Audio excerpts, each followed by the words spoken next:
Class 8 Subject History Chapter 1. Dear students, today I will teach you about in this video colonization in India. आज इस video में मैं आपको भारत में उपनिवेशवाद की स्थापना के बारे में विस्तार पूर्वक बता रहा हूँ। फर्स्ट, कोलोनाइजेशन यानी कि उपनिवेशवाद। इससे पहले के वीडियो में हमने आपको बताया था कि व्यापारिक क्षेत्र की खोज के लिए, वस्तुओं की खरीद बिक्री के लिए और कच्चे माल की उपलब्धता के लिए यूरोपियन कंट्री के ट्रेडर्स एक अलग क्षेत्र और देश कंट्री की खोज में लगे हुए थे। उन्होंने इस क्रम में इंडिया का रुख किया और यहाँ आकर अपने उपनिवेशवाद की स्थापना, एक औपनिवेशिक साम्राज्य, एक ऐसे क्षेत्र जहाँ से वे व्यापार कर सकें, उत्पादित वस्तुओं को बेच सकें और कच्चे माल आसानी से प्राप्त कर सकें। Colonization signifies the subjugation of a country by a more powerful country. It accounts for many political, economic, social and cultural changes in the country that is ruled.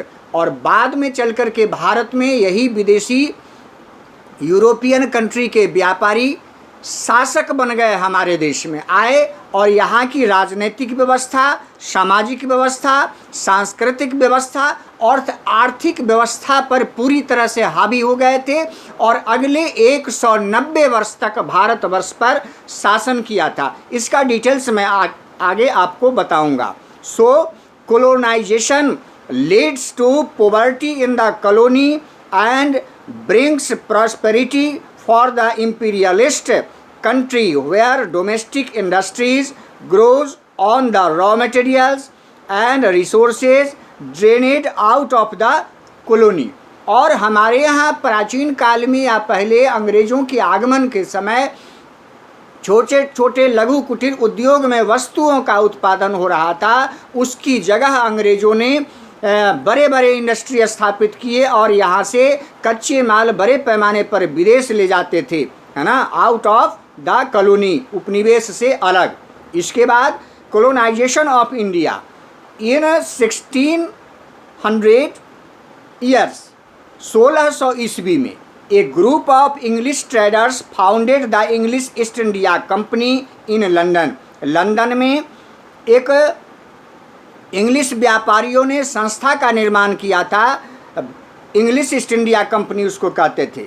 और Thomas Roe the invoice of king James first secured from the Mughal emperor Jahangir certain trading rights for the merchants of the East India Company. About a century later, 100 वर्ष के बाद, मुग़ल शासक का जो अंतिम सम्राट था औरंगजेब के बाद, जहांगीर वहाँ सर थॉमस रो को एक हेड बना करके भेजा गया था और वहाँ समझौता करने के लिए, और पश्चिम बंगाल में आकर के, पश्चिम बंगाल तो बाद में पार्टीशन ऑफ बंगाल हुआ है, लेकिन उससे पहले जब बंगाल में आया तो वहाँ से जहांगीर से वहाँ व्यापार करने का एक स्पेशल राइट्स और अधिकार प्राप्त कर लिया, परमिशन प्राप्त कर लिया। और इसके बाद later Mughal ruler granted important trading rights to English merchants through a royal farman. एक रॉयल फारमैन कहा जाता था, उसके अंतर्गत जो है वह मुग़ल सम्राट का जो अंतिम शासक था जहांगीर, उसने अंग्रेज़ों को वहाँ व्यापार करने का एक परमिशन दे दिया। इसके बाद ये व्यापारी बंगाल में सबसे पहले आए और वहाँ व्यापारिक केंद्र की स्थापना की, मतलब बड़े बड़े गोडाउन वहाँ बनाए, उसमें सामान रखने के लिए बड़ी बड़ी चहार दीवारी और किले का निर्माण किए। वहाँ उसके लिए जो है वह मैनेजर और ऑफिसर्स नियुक्त करते थे, गार्ड नियुक्त करते थे, और उसको जो है वह ट्रेडिंग कंपनी था वह पहले, जो बाद में चल कर के ईस्ट इंडिया कंपनी बन गया, और वही किला जो है वह अंग्रेज़ों का किला और उपनिवेश बन गया। तो यह इतनी बड़ी जो है वह व्यवस्था यहाँ अंग्रेज़ों ने फैला रखी थी। अब है कि following its victory in the battle of Plassey, और धीरे धीरे पलासी का जो युद्ध हुआ था, पहला दूसरा तीसरा, है ना, इन 1757 1757 ईस्वी में the East India company became the dominant political power in the Indian subcontinent and gradually most of the Indian subcontinents became part of a British colony, जिसका परिणाम यह निकला कि धीरे धीरे जो है वह ब्रिटिश हुकूमत के हाथों उसका पूरा क्षेत्र जो है वह चला आया और वहाँ ब्रिटिश कॉलोनी की स्थापना हो गई और ब्रिटिश हुकूमत शासन करने लगा। इसके बाद India became a colony of the British who ruled the country till 1947, और परिणाम यह निकला कि अगले 190 वर्ष तक अर्थात 1947 ईस्वी तक भारत जो है वह ब्रिटिश उपनिवेशवाद के अंतर्गत चला आया। और इस क्रम में अगला पॉइंट आपका है, आप किताब खोलिए, लेसन खोलिए, चैप्टर खोलिए और फिर आप देखिए major changes during the colonial period.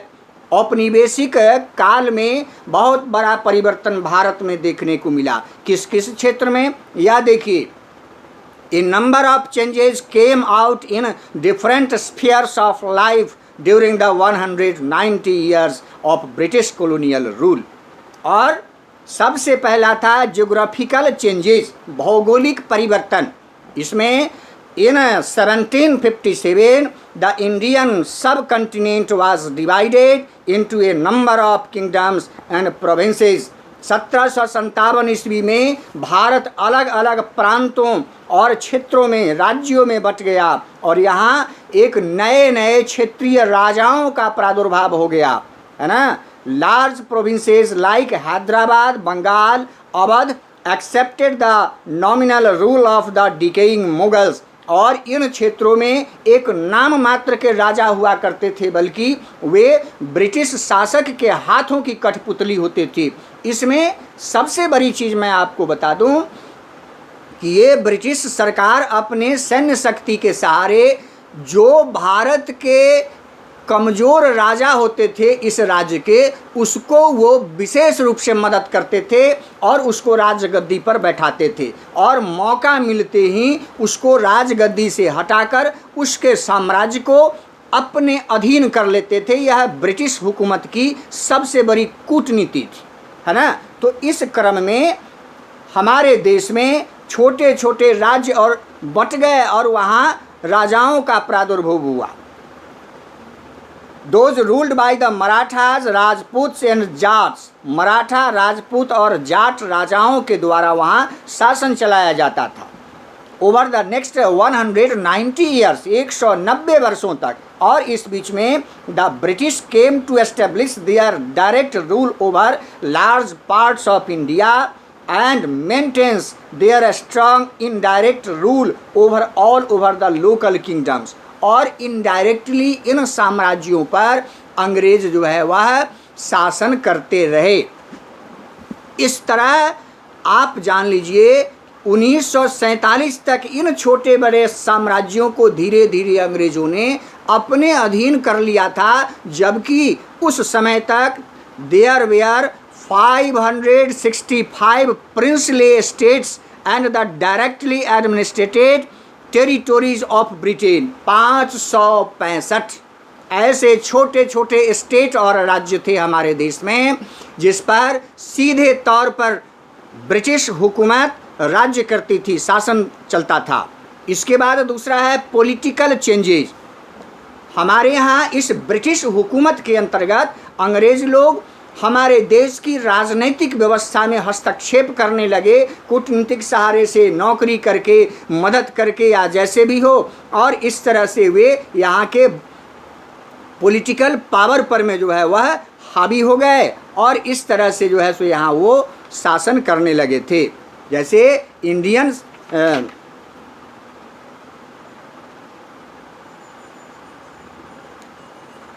Another striking political development was the emergence of a current and organized oppositions to British rule by people across the Indian subcontinent Initially, these oppositions came from local zamindars, peasants, sepoys and tribal people.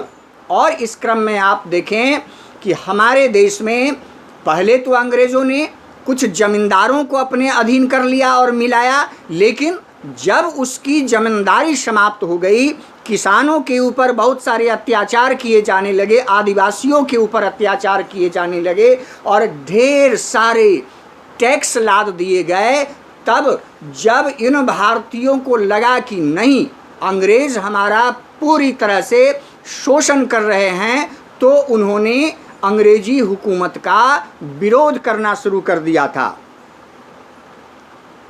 इसके बाद अगला है, इसी क्रम में जो है वह इंडियन नेशनलिज्म, भारतीय राष्ट्रवाद का उदय होता है। लोगों में अपने देश के प्रति प्रेम और डिवोशन की भावना जो है वह जागृत हो जाती है और धीरे धीरे लोगों में संगठन उत्पन्न होने लगता है। लोग संगठित होकर अंग्रेज़ों के विरुद्ध लड़ाई प्रारंभ कर देते हैं। और इसी क्रम में आप देखेंगे कि the revolt of 1857 was the first great expression of Indian nationalism।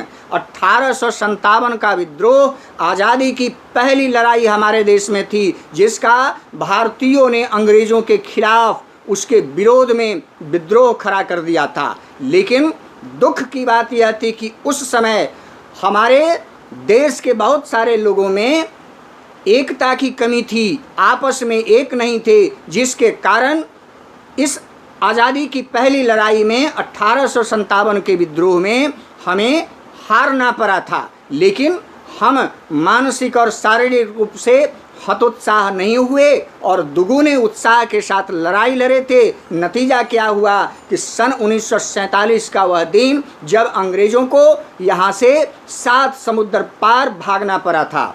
और इस विद्रोह में जैसा कि आपने देखा, एक एक वाक्य इसमें आप पढ़ेंगे इस पॉइंट में, और आपको पता चलेगा कि this revolt saw a number of provincial rulers of India supported by their peoples as well as sepoys or Indian soldiers in the British Army rebel against the colonial rule। इसमें औपनिवेशिक शासन के विरोध में बहुत सारे जो है सो छोटे छोटे राजे रजवाड़े और अंग्रेजी हुकूमत में शामिल सिपाही भी इसमें बड़े पैमाने पर शामिल हो गए थे इस विद्रोह में। मंगल पांडे का आपने नाम सुना होगा कि भारतीयों के ऊपर में, भारतीय सैनिकों के ऊपर जब अत्याचार हुआ था तो मंगल पांडे ने गोली चलाने से इनकार कर दिया था और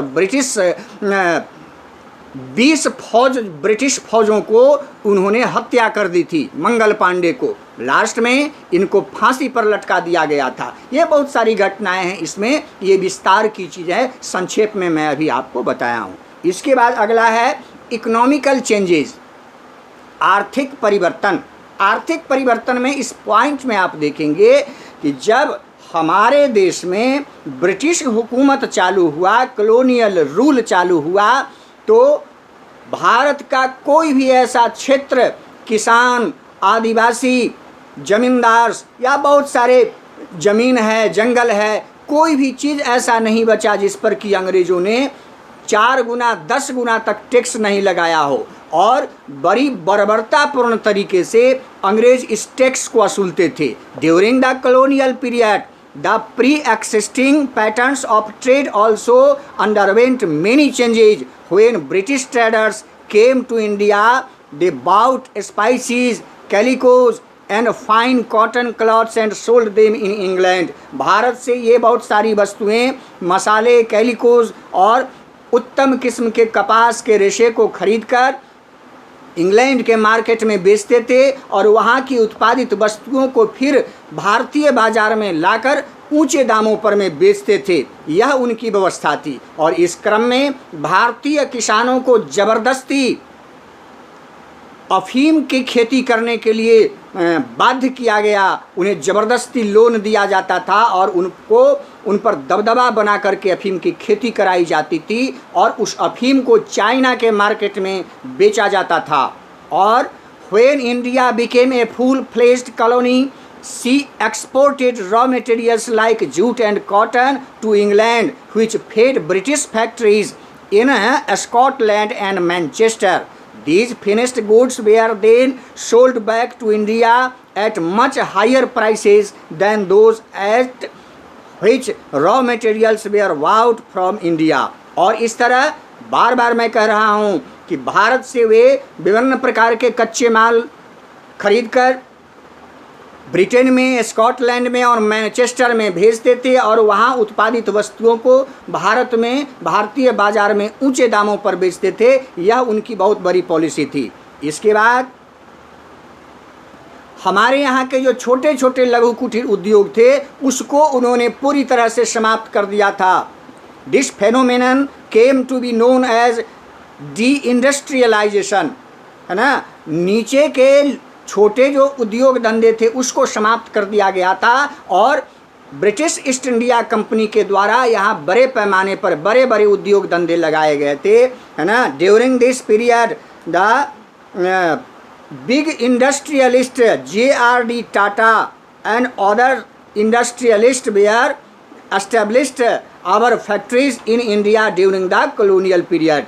J.R.D. टाटा, बिरला, डालमिया, ये सब कुछ पुराने उद्योगपति थे जो उस समय हमारे देश में बड़े उद्योग धंधे लगाए थे। इसके बाद अगला है कल्चरल चेंजेस। ब्रिटिश हुकूमत के दौरान हमारे देश में सांस्कृतिक परिवर्तन भी देखने को मिला। मुगलों के शासनकाल में या हिंदू लोग जो थे उस समय में जो पुरानी सांस्कृतिक रीति रिवाज, परंपरा, है ना, धार्मिक पर्व त्यौहार ये सब जो मनाए जाते थे, अंग्रेज़ों ने उसको बलपूर्वक दबाने का और परिवर्तन करने का प्रयास किया। This often results in a totally new culture. परिणाम यह निकला कि यहाँ पर पूरी तरह से नई सभ्यता संस्कृति और पाश्चात्य सभ्यता संस्कृति जो है वह लागू किया जाने लगा। लोग विवश होकर के जो है वह अंग्रेजी शर्ट पैंट सूट टाई का उपयोग करने लगे, जबकि इस क्रम में कोई भी भारतीय ड्रेस यदि पहन करके भारतीय लोग धोती कुर्ता साड़ी वगैरह में निकलते थे बाहर, गांधी टोपी पहन करके निकलते थे, तो उनके साथ क्रूर अत्याचार किया जाता था और उनको हिट किया जाता था, घृणा की दृष्टि से देखा जाता था और वे ऐसे लोगों को जो है सो अपमान भरक शब्दों से सूचित करते थे। All Indians are very dirty, ऐसा कह करके उनको संबोधित किया जाता था। Lutyens Delhi is a good example of colonial architecture which was a mixture of Indian and European styles। और लुटियन एक बहुत बड़ा आर्किटेक्ट इंजीनियर था जिसने दिल्ली का नींव रखा था, उसका फाउंडेशन किया था। उसमें mixture of Indian and European style, भारतीय और यूरोपियन स्टाइल में उसका निर्माण किया गया था। इसको आप अच्छी तरह से देखते हैं। और इसके बाद था सोशल चेंजेज, अंतिम था इसका सामाजिक परिवर्तन। सामाजिक परिवर्तन में हमारे देश में जो कुछ पुरानी प्रथाएं प्रचलित थी, हमारे देश के कुछ समाज सुधारक जैसे राजा राम मोहन राय, दयानंद सरस्वती, ईश्वर चंद्र विद्यासागर आदि कुछ ऐसे समाज सुधारक थे जिन्होंने अंग्रेज़ों के साथ मिलकर हमारे समाज में फैली हुई बुराइयों को, जैसे सती प्रथा, बाल विवाह, चाइल्ड मैरिज, ये सब सारा चीज़ जो था उस पर प्रतिबंध लगा दिया गया था और विडो रीमैरिज, विधवा पुनर्विवाह को लागू करने पर बल दिया गया था, सती प्रथा को रोकने पर बल दिया गया था और इस तरह से जो है कुछ नई व्यवस्थाएं की गई थी। दूसरा यह था एजुकेशनल चेंजेज, शैक्षणिक परिवर्तन। हमारे देश के लोग बहुत कम पढ़े लिखे मूर्ख बेवकूफ़ होते थे, लेकिन अंग्रेज़ों ने अपने काम को साधने के लिए अपने यहाँ जो है वह इंग्लिश मीडियम स्कूल को खोला था और उसमें थोड़ी बहुत लोगों को शिक्षित किया जाता था ताकि अंग्रेज़ी हुकूमत का काम सही ढंग से चल सके। लेकिन हमारे यहाँ के समाज सुधारक और इंडियन लीडर्स, उन्होंने यह महसूस किया कि जब तक हम अंग्रेज़ी पूरी तरह से पढ़ लेंगे, है ना, नहीं पढ़ेंगे तब तक जो है सो ब्रिटिश हुकूमत को समझना बड़ा मुश्किल है। इसलिए हमें अंग्रेज़ी पढ़ना पड़ेगा, तभी हम अंग्रेज़ों के हुकूमत का पूरी तरह से विरोध कर सकते हैं। और इस तरह से वो अंग्रेज़ी पढ़ने लगे और बाद में चल कर के ब्रिटिश हुकूमत का विरोध करने के लिए भी तरह तरह के आंदोलन चलाए। इस पाठ में इतना ही। Thank you.